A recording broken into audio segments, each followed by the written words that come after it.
Hey boys, welcome back to another video. Today we are reviewing the Globalkeep K6 Mini.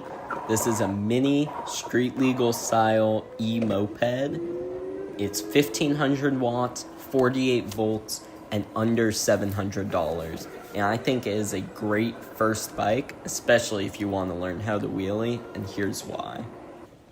First off, this bike is extremely budget friendly. Being under $700, there's not a lot of bikes in this price range other than like used razors, which are super unreliable, break all the time, and are super slow stock.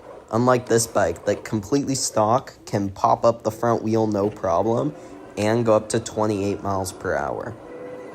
This bike features 16-inch wheels with some beefy fat tires put over it, making it very easy to wheelie, as the small wheel size keeps you close to the ground, and the fat tires make it much easier to control your side-to-side motion.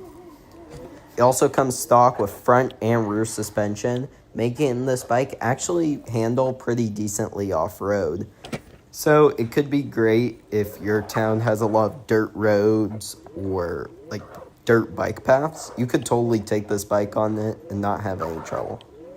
It's also pretty torquey. It gets up to speed really quick, and while the 28 mile per hour top speed isn't very high, it definitely shoots up to that, which is what I like to see in a street legal bike, because while you're slow, cops won't really pay attention to you. You have that little extra kick at the start to really pop that front wheel up.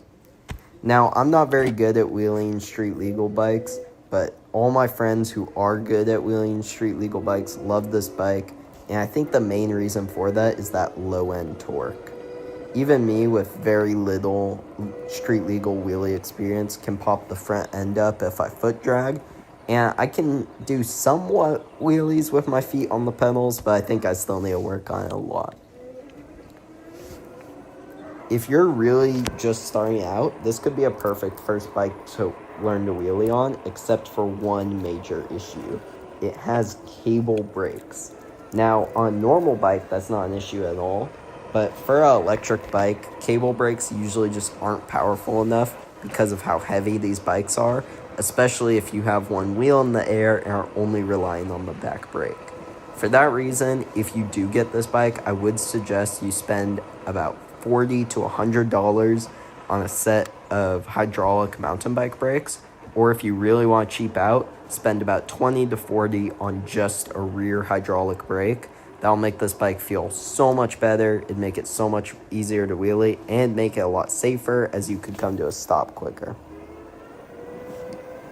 Overall, I really like this bike.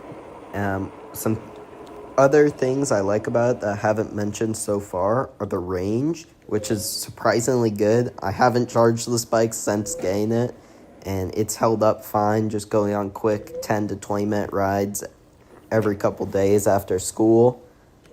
And yeah, it hasn't really had any issues. It's really quick. It doesn't really draw much attention to you. It looks good. And overall, everybody who I've let tried it has really liked it. A lot of people upon first look kind of diminish this bike because it does look like a smaller street legal bike.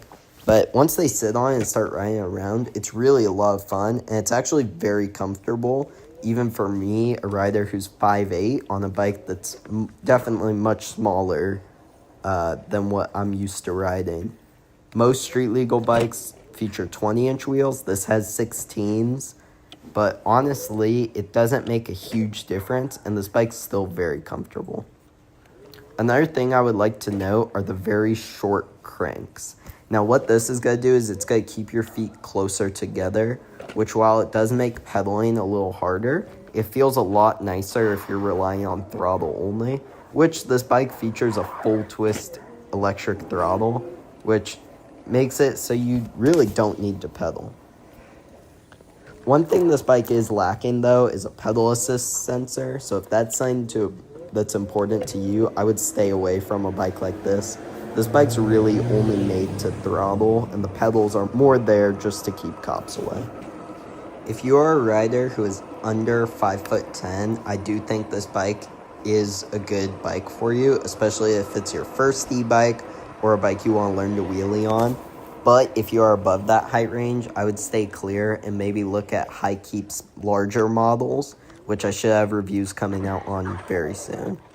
Thank you guys all so much for watching. I hope you enjoyed the video, and if you are interested in this bike, I will have a link down below, and I'll see you guys next time.